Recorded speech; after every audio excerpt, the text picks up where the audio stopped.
बच्चों, आज जो पाठ हम पढ़ेंगे उसका नाम है काले मेघा पानी दे। जो काले मेघा पानी दे पाठ है ये धर्मवीर भारती द्वारा लिखा गया है।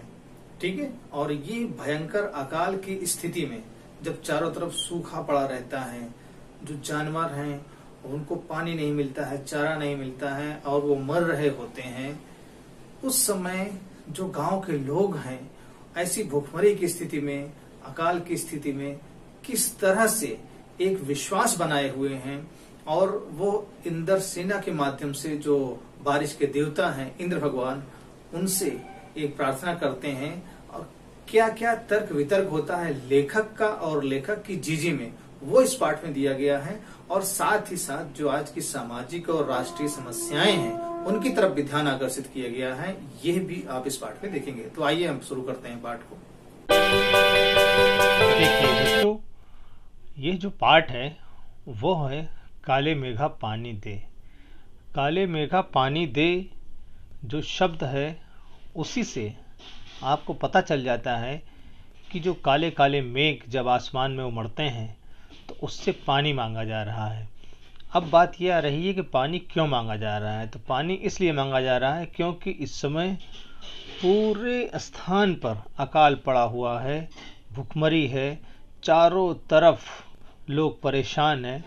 और ये जो पाठ है काले मेघा पानी दे, धर्मवीर भारती द्वारा लिखा गया है और संस्मरण विधा में लिखा गया है। मैंने संस्मरण विधा बताया था आपको कि संस्मरण विधा का मतलब होता है कि कोई भी अपने जीवन की कोई घटना है या बीती हुई बातें हैं, उनको याददाश्त के आधार पर जब हम एक साहित्यिक रचना का रूप देते हैं तो वो संस्मरण विधा हो जाती है। ये जो पाठ है इसमें लोक प्रचलित जो विश्वास है और जो विज्ञान है उसके द्वंद्व का चित्रण है। इसमें एक तरफ लेखक है और दूसरी तरफ लेखक की जीजी है। दोनों में तर्क वितर्क होता है। क्या तर्क वितर्क होता है और लोक विश्वास की जीत होती है या विज्ञान की जीत होती है मानव के जीवन दर्शन में, ये इस पाठ में आप देखेंगे। आगे जब आप देखेंगे तो मैंने ये कोशिश की है कि इसमें देखिए इस पाठ के जो मूल बिंदु हैं उसको अगर यदि आप समझ लेंगे तो पूरा पाठ आपके समझ में आ जाएगा। यहाँ पर देखिए सबसे पहला जो लिखा हुआ है अनावृष्टि लिखा हुआ है। अनावृष्टि का मतलब होता है बरसात ना होना, सूखा होना। फिर उसके बाद दूसरा है जेठ का दस्तपा। जेठ का दस्तपा का मतलब हिंदी महीने में ज्येष्ठ होता है, चैत्र, बैसाख और ज्येष्ठ। इसके जो 10 दिन होते हैं वो बहुत तेज लू चलती है, भयंकर गर्मी होती है, तो उसके जेठ का दस्तपा अर्थात जेठ महीने का 10 दिन गर्मी का दिन। फिर इसके बाद आता है इंद्र सेना। क्या है इंद्र सेना? वह है जो गांव के छोटे छोटे जो बच्चे होते हैं वो जब बारिश नहीं होती है तो वो अपनी एक टोली बना करके नंग धड़ंग होकर के गांव में निकलते हैं। और जो गांव के लोग होते हैं जो किसी तरह से अपना पानी बचा करके रखते हैं, वो जो है उन बच्चों पर पानी फेंकते हैं और बच्चे उसमें गाते हुए कि गगरी फूटी बैल प्यासा पानी दे गुड़धानी दे, इस तरह बोलते हुए वो गाते हुए उसमें लौटते हैं और सब लोग पानी उसमें फेंकते हैं। ठीक है। तो इंद्र सेना का मतलब है इंद्र की सेना और इंद्र जो बारिश के देवता माने जाते हैं। ठीक है। नंदड़क बच्चों का समूह। अब इसके बाद जो है मेढक मंडली, तो गांव के कुछ लोग वही सी इंद्र सेना को मेढक मंडली भी कहते हैं। तो ठीक है, दोनों चीज़ समझ में आ गई, इंद्र सेना और मेढक मंडली। अब इसके बाद आती है इसमें कि गगरी फूटी बैल प्यासा।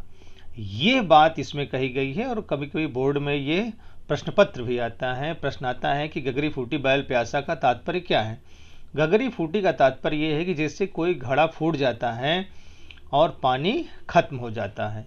बैल प्यासा है, कहने का तात्पर्य यह है कि गगरी फूटी हुई है। ये एक प्रतीकात्मक रूप में यहाँ चित्रण हुआ है। जो गगरी है, जो घड़ा है, वो गांव की पानी पीने का एक मूल साधन होता है। जो पानी पीने के लिए होता है गांव के लोग उसको गगरी में या घड़े में रखते हैं। तो गगरी फूटी है अर्थात इस समय पूरे गांव में त्राहि त्राहि मची हुई है, अकाल पड़ा हुआ है, भूखमरी है चारों तरफ, कुछ भी खाने पीने को नहीं मिल रहा है, चारों तरफ लोग परेशान हैं। और बैल प्यासा है। बैल जो हरियाली का द्योतक है, बैल जो खेती के आधारशिला है कह लीजिए।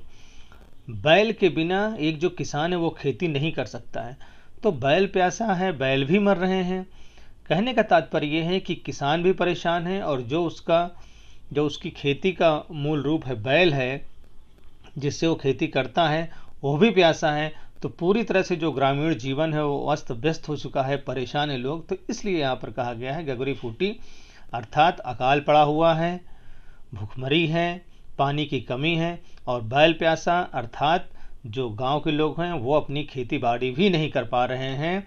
कोई उनके खेतों में हरियाली नहीं है, जो उनके बैल हैं वो भी प्यास के कारण, भूख के कारण मर रहे हैं। फिर इसके बाद है पानी दे गुड़ धानी दे। पानी दे गुड़ धानी दे का तात्पर्य यही है कि लोग, जो इंद्र सेना है वो इंद्र भगवान से पानी मांगती है, जो बारिश के देवता माने जाते हैं। ऐसा लोग विश्वास है कि पानी दे अर्थात जब पानी देंगे, बरसात होगी तो किसान खेती कर सकेगा, खेतों में फसल लहलाएगी, और जो किसान है उसके जीवन में भी सुख और समृद्धि आएगी। गुड़ धानी दे का मतलब ये है कि गुड़ का तात्पर्य है मिठास, और जीवन में मिठास आएगी। धानी अर्थात धान, लोग धान लगाएंगे, जब बारिश होगी तो उसके बाद धान लगाते हैं, और इसके साथ साथ अर्थात फसल रोपेंगे वो, और इसके साथ साथ गुड़ और चावल देने का जो धार्मिक और सांस्कृतिक महत्व है हमारे जीवन में, भारतीय दर्शन में, भारतीय संस्कृति में, वो ये है कि जब किसी को गुड़ और चावल दिया जाता है तो ये कामना की जाती है, ये प्रार्थना की जाती है कि उसका जीवन सुख और समृद्धि से भरा रहे, खुशहाली से भरा रहे। अब इसके बाद हम आते हैं यहाँ पर कि पाखंड और अंधविश्वास। ये लेखक इन सब चीज़ों को, इंद्र सेना को और मेढक मंडली को और उन पर पानी फेंकने को कहता है ये सब पाखंड है और अंधविश्वास है, जबकि जो है वो कहता है कि मैं इसके लिए तर्कस में तीर लेकर के घूमता रहता हूँ। कहने का तात्पर्य उसका ये है कि वो तर्क वितर्क करता है। तर्कस में तीर का मतलब ये है कि झीझी से तर्क वितर्क करता है, अर्थात अपने तूणीर में हमेशा शिकार करने के लिए तीर रखना। लेकिन यहाँ पर जो है वो वैचारिक और तार्किक भाव के लिए यहाँ पर प्रयुक्त हुआ है। फिर इसके बाद इसमें एक इसी पाठ में आता है पानी का अर्घ्य चढ़ाना। तो पानी का अर्घ्य चढ़ाना का मतलब ये है जैसे सूर्य भगवान को लोग पानी को अर्पित करते हैं, श्रद्धा के साथ समर्पित करते हैं। तो जीजी ने इस पाठ को कहा है, यहाँ इस मतलब भाव को स्पष्ट किया है कि जिस प्रकार से पानी का हम अर्घ्य चढ़ाते हैं, तो यहाँ पानी का अर्घ्य चढ़ाना है इंद्र सेना पर अपनी बची खुची जो पानी है, जो उस भयंकर गर्मी में किसी तरह कठिनाई से इकट्ठा किया हुआ है, वो समर्पित करना। और जब हम वो पानी समर्पित करेंगे तो जो देव हैं हमारे वो दुगना चौगुना हमको वापस करें। तो पानी का अर्घ्य चढ़ाने का मतलब ये है कि पानी को समर्पित करना, पूरे त्याग भाव से और सहृदय भाव से उनको समर्पित करना। अब इसके बाद जब आगे देखेंगे आप, तो यहाँ पर देखिए जो मूल इस पाठ का भाव भी है उसमें ये है कि इंद्र सेना क्या है, कभी कभी पूछते हैं ना।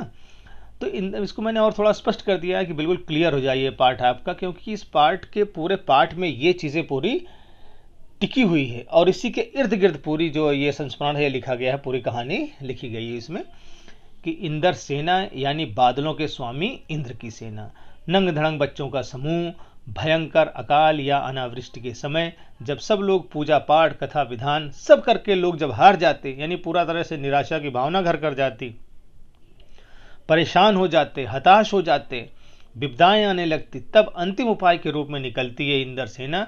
इसी को मेढक मंडली भी कहा जाता था। अब यहां पर देखिए जो लिखा हुआ है कि पानी की बर्बादी या लोक विश्वास की परंपरा, ठीक है। अब आप सोचिए कि भयंकर अकाल है, अनावृष्टि है, लोगों के जो आधार है जानवर वो मर रहे हैं, नदियां सूखी हैं, कुएं सूख गए हैं, लोग अपने सामने अपनों की मृत्यु देख रहे हैं, भयंकर लू चल रही है, भयंकर गर्मी है। अब उस समय में व्यक्ति के सब जो गांव के लोग हैं सभी के हृदय में नैराश्य भावना अर्थात निराशा की भावना है। लेकिन हमारी जो सांस्कृतिक परंपरा इतनी समृद्ध है कि कभी भी जब हम निराशा की गोद में जाते हैं, निराशा की गर्त में जाते हैं, तो उसमें भी एक परंपरा हमारी ऐसी होती है जो हमें जी उठने की, आगे बढ़ने की, पुनर्जीवित होने की हमको प्रेरणा देती है। तो जीजी ये कहती है कि ये लोक विश्वास है, ये पानी की बर्बादी नहीं है। लेखक कहता है कि ये पानी की बर्बादी है। क्यों पानी की बर्बादी कहता है? इसलिए कहता है क्योंकि अगर इस पानी को लोग पिएंगे, इतने मुश्किल से ला के रखा गया है, तो उससे भला होगा। लेकिन ये पानी अगर आप फेंक देंगे तो क्या भला होगा, इसमें किसका भला होगा? ठीक है। तो लेकिन ये और भी स्पष्ट किया, अभी आप आगे देखिएगा, इसको और से स्पष्ट किया है जीजी ने क्यों कहा है। ये बाल्टी जो फेंकना है, ये इसके पहले जो ही बताया गया था ना कि पानी का अर्घ चढ़ाना है, किसको, अपने देवता को। अब इसमें देखिए हम आगे देखते हैं तो ये है, देखिए अब इसमें लेखक और जीजी दो पात्र ऐसे हैं जिनकी जो प्रमुख रूप से इस पाठ में हैं और जिनके माध्यम से ये कहानी चलती रहती है। लेखक क्या है, आर्य समाजी संस्कार का है। आर्य समाजी संस्कार का होने का मतलब ये है कि आर्य समाज का है ये, और वो ऐसा लेखक है, ऐसा व्यक्ति है जो हिंदू धर्म में अंधविश्वास और पाखंड है उसका विरोधी है। तो आर्य समाज जो है थोड़ा अधुनातन माना जाता है। कहने का तात्पर्य यह है कि जो सनातन संस्कृति में जिस तरह से अंधविश्वास और पाखंड आ गया है, लेखक के दृष्टिकोण में वो उसको सुधार करने की कोशिश करता है। मैंने घर के लोग ऐसे थे, और कुमार सुधार सभा का वो मंत्री भी था। तो एक सभा बनाई गई थी जहाँ पर ये रहते थे, धर्मवीर भारती जी, इलाहाबाद में अतरसुइया मोहल्ले में इनका जन्म हुआ था, है ना। तो वहाँ पे भी थे, ये जो है वहीं पे मंदिर भी है, आर्य मंदिर भी है वहीं पे। तो वहाँ पर भी ये अंधविश्वास और पाखंड के कैसे उन्मूलन किया जाए, और वो ढूंढ ढूंढ करके अंधविश्वास को जड़ से उखाड़ फेंकने के लिए प्रयासरत रहते थे। और इनका मानना था कि इसी अंधविश्वास और पाखंड के कारण हम लोग अंग्रेजों से पिछड़ गए हैं, ठीक है ना। लेकिन जो दीदी थी, इसकी सगी दीदी नहीं थी, दीदी जो है इसकी सगी नहीं थी, लेकिन सगी से बढ़कर थी, लेखक ये कहता है। इतना होने के बावजूद भी वो अंधविश्वास और पाखंड को वो नहीं मानता था। लेकिन जब दीपावली आती थी तो दीदी उसे कहती थी, और वो गोबर से गोवर्धन बनाता था, और कौड़ियों से सतिया, सतिया मतलब स्वास्तिक का चिन्ह जो शुभ लाभ के साथ बनाया जाता है, वो बनाता था। और जब जन्माष्टमी आती थी उसमें झांकी सजवाता था, पंजीरी बांधता था सब लोगों को। और जब हर छठ आती थी तो भुना चना है, मटर है, भुना चावल है, भुना गेहूं है, वो अरवा मतलब मिट्टी के जो बर्तन होता है उसमें रखता था। पूरी तरह से वो उसमें दीदी का सहयोग करता था, ऐसा दीदी का प्रेम था, और उन्हें बातचीत होती रहती थी। जीजी जो क्या था, जीजी के जो व्यक्तित्व था वो क्या था कि वो लेखक को सबसे ज़्यादा प्यार करने वाली थी, उसका ख्याल रखती थी, है ना। वो उम्र में तो बहुत बड़ी थी, उससे कोई रिश्तेदार नहीं थी, लेकिन वो उसका एक अपने बच्चे से अपनत्व से बढ़ करके उसका वो ख्याल रखती थी, ऐसा स्नेह था उनमें। रीति रिवाज, तीज त्योहार मानने वाली, यानी दोनों बिल्कुल विपरीत थे। वो जो है इन सबको अंधविश्वास मानता था, लेकिन जीजी पूरे रीति रिवाज, तीज त्योहार को मनाने वाली थी, ठीक है। वो भले ये कहता था कि इसी कारण हम अंग्रेजों से पिछड़ गए हैं, लेकिन जीजी की प्यार और स्नेह के कारण ही ये गोबर से गोवर्धन बनाता था, कौड़ियों से सतिया बनाता था, जन्माष्टमी में झांकी बनाता था। तो ये उनका स्नेह था। देखिए दोनों धुर विरोधी हैं, लेकिन दोनों विचारों में तर्क वितर्क होता है, ये दोनों एक दूसरे का सम्मान करते हैं, और ये स्नेह है। ये हमारी भारतीय सांस्कृतिक विरासत। अब आगे आप देखिए जो मूल भाव यहाँ पर आ रहा है कि लेखक कहता है कि इंद्रसेना पर पानी फेंकना बेकार है, और उससे गुस्सा करता है, ठीक है। लेकिन जीजी कहती है कि देखो भैया, इंद्रसेना पर पानी फेंकना अर्घ चढ़ाना है, ठीक है ना। बिना त्याग के दान नहीं होता है, बिना त्याग के दान नहीं होता है। कैसे? कहता है कि असली दान वो होता है जिसमें त्याग निहित हो, ठीक है। कैसे? कहता है कि अगर तुम्हारे पास कोई चीज़ है और तुम उसको दान कर रहे हो, यानी तुम्हारे पास काफ़ी मात्रा में है और तुम उसको दान कर रहे हो, तो वो दान नहीं है। अगर कोई चीज़ तुम्हारे पास कम मात्रा में है और तुम्हें उसकी ज़रूरत है, और इसके साथ साथ जो व्यक्ति सामने है उसको भी ज़रूरत है, और अगर वो तुम अपनी ज़रूरत को नज़रअंदाज करके तुम उसको अगर उस वस्तु का दान करते हो जिसकी तुम्हें ज़रूरत है, तो वो असली दान होता है। तो ठीक इसी तरह से अगर इस समय लोगों ने बड़ी मुश्किल से पानी को इकट्ठा कर रखा है अपने पीने के लिए, लेकिन जो इंद्र की सेना आई है, अगर उस पर इस पानी को, बचे हुए पानी को फेंका जाता है, तो ये हम इंद्र देवता को पानी का समर्पण कर रहे हैं, पानी का भेंट कर रहे हैं। और जिस तरह से एक जो किसान है वो 30-40 मन गेहूं उगाने के लिए 5-6 सर गेहूं अपने पास से बोता है, ठीक इसी तरह से ये जो हम पानी फेंक रहे हैं, पानी उन पे डाल रहे हैं, वो पानी का बोना है। और जब हम पानी बोएंगे तो इंद्र भगवान हमसे प्रसन्न होंगे, और वो निश्चित रूप से हमें वापस में ढेर सारी बारिश प्रदान करेंगे, और हम सब लोग खुशहाल होंगे। यह लोक विश्वास है, यही जो है परंपरा है हमारी भारतीय संस्कृति की। और दीदी उससे एक चीज़ और बता दें आपको कि दीदी ये इसलिए लेखक से वो सब काम कराती थी, झांकी बनवाना ये सब, कि दीदी ये मानती थी कि इससे पुण्य मिलता है। तो कहने का तात्पर्य ये है कि सभी चीज़ें अंधविश्वास और पाखंड नहीं है। देखिए जीवन में कभी कभी ऐसा होता है कि हमारे मन में इतनी निराशा आ जाती है कि हम क्या करें क्या ना करें, लेकिन जो हमारे लोक परंपराएं होती हैं, जो हमारा जीवन दर्शन होता है, वो हमें जीने की प्रेरणा देता है। और भारतीय संस्कृति इस मायने में पूरी तरह से समृद्धशाली है, इसका कोई जवाब नहीं है। ठीक है, अब इसके बाद इसको और विस्तार से आप समझ लीजिए। ये पाठ पूरी तरह से आपको स्पष्ट हो जाएगा। किसी भी तरह से कोई भी प्रश्न आएगा जिसका उत्तर आप लिख पाएंगे। ठीक है, ये जो मुख्य पंक्तियां हैं इस पाठ की, वो मैंने इसमें चुना है, उसको आप देखिए। दीदी कहती है, ठीक है, कि जो चीज मनुष्य पाना चाहता है अगर उसे देगा नहीं तो पाएगा कैसे। ठीक है, कहने का तात्पर्य यह है कि अगर आपको पानी की कामना है तो पानी को आपको समर्पित करना पड़ेगा, देना पड़ेगा।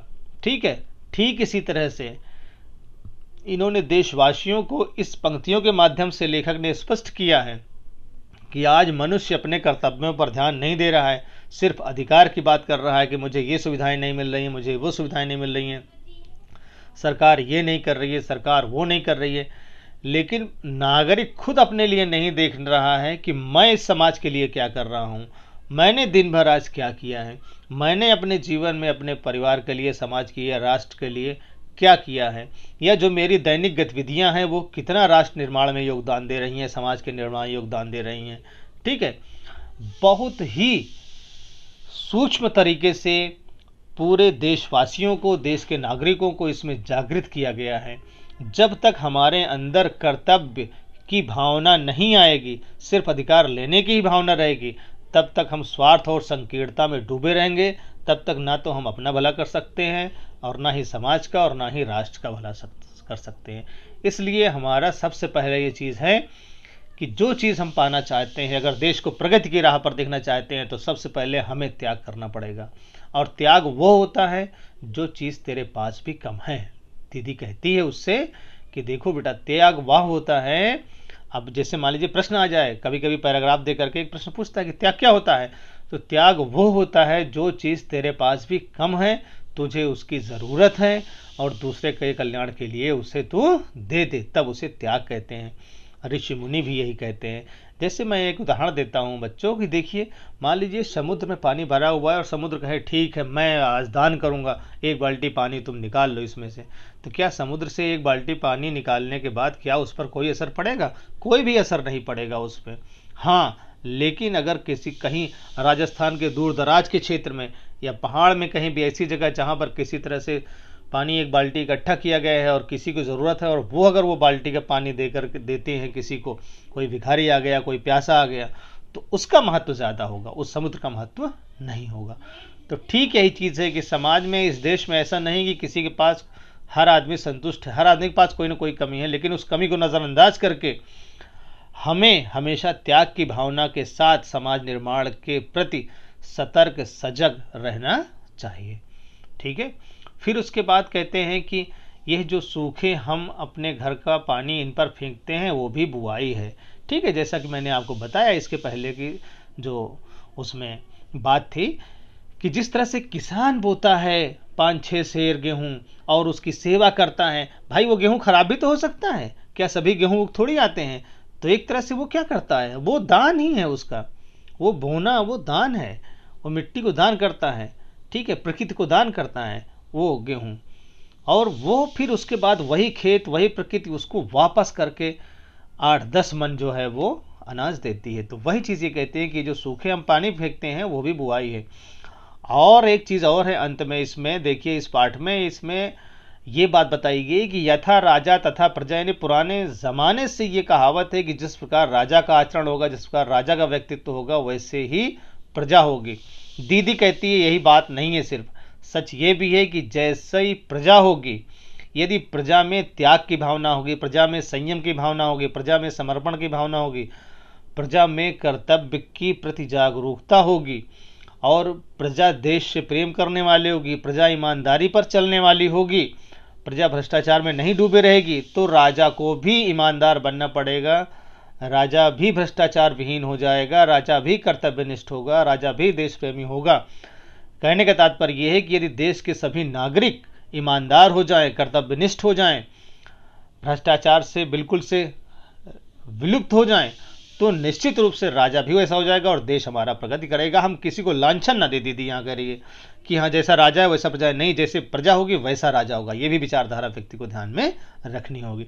अब आगे देखिए, इसके बाद कहते हैं ये भी देखिए आज की जो राजनीति है, आज की जो स्थिति है, वो जो है आपको देखना पड़ेगा। और ये देखो आप, काले मेघा दल के दल उमड़ते हैं, पानी झमाझम बरसता है, पर गगरी फूटी की फूटी रह जाती है, बैल प्यासे के प्यासे रह जाते हैं। ये पाठ के अंत में ये जो है पंक्ति दी हुई है। इसका काले मेघा दल के दल उमड़ते हैं कहने का मतलब ये है कि देश के विकास के लिए, नागरिकों के जीवन के उद्धार के लिए, देश के नागरिकों को सुविधाएं देने के लिए केंद्र सरकारें, राज्य सरकारें अर्थात प्रशासन बहुत से कानून बनाता है, बहुत सी योजनाएं चलती हैं। यानी काले मेघा दल के दल उमड़ते हैं और पानी झमाझम बरसता है, अर्थात उन योजनाओं की घोषणा मीडिया में भी होती है, उन योजनाओं का विज्ञापन भी खूब होता है, उन योजनाओं को प्रचारित भी खूब किया जाता है, लेकिन गगरी की फूटी फूटी रह जाती है, अर्थात उन योजनाओं का जो मूल पैसा है वो जिस व्यक्ति को ज़रूरत है उसको तक नहीं पहुंच पाता है, उसका उद्धार नहीं हो पाता है। और शायद अगर उद्धार हो जाता तो आज जिस तरह से आपने देखा होगा कि हमारे देश में ही इस समय लॉकडाउन के समय किस तरह से मजदूर सड़कों पर भूखे प्यासे चल रहे हैं, आज वो स्थिति नहीं आती है। वास्तविक रूप से यहाँ पर इन मजदूरों ने देश की जो वास्तविक स्थिति है उसको दर्शा दिया है।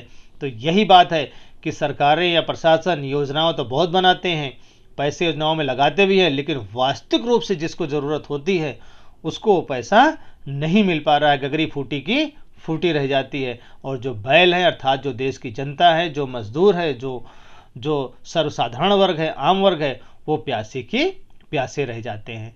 और अंततः लेखक ये कहता है कि आखिर कब बदलेगी ये स्थिति, और स्थिति ये कब बदलेगी, जब देश के प्रत्येक वर्ग में, चाहे वो राजनेता हो, चाहे वो शिक्षक हो, चाहे वो कर्मचारी हो, चाहे वो गैर सरकारी सेवक हो, देश का प्रत्येक नागरिक में जब तक त्याग की भावना नहीं आएगी, संयम की भावना नहीं आएगी, कष्ट सहने की क्षमता का विकास नहीं होगा, कर्तव्य निष्ठा नहीं आएगी, तब तक हमारे जीवन में सुधार नहीं हो सकता है। क्योंकि भ्रष्टाचार जो करने वाला है वो कहीं बाहर से नहीं आता है, इसी देश के जो निवासी लोग हैं वही भ्रष्टाचार में सम्मिलित होते हैं।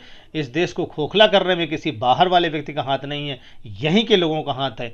तो आखिर कब बदलेगी ये स्थिति, ये आप सोचिए, हमको सोचना है और इस देश के सभी लोगों को सोचना है। आप इस तरह से नवीनतम वीडियो के लिए चैनल को सब्सक्राइब करते रहें और हमारी कोशिश इसी तरह से जारी रहेगी। धन्यवाद बच्चों।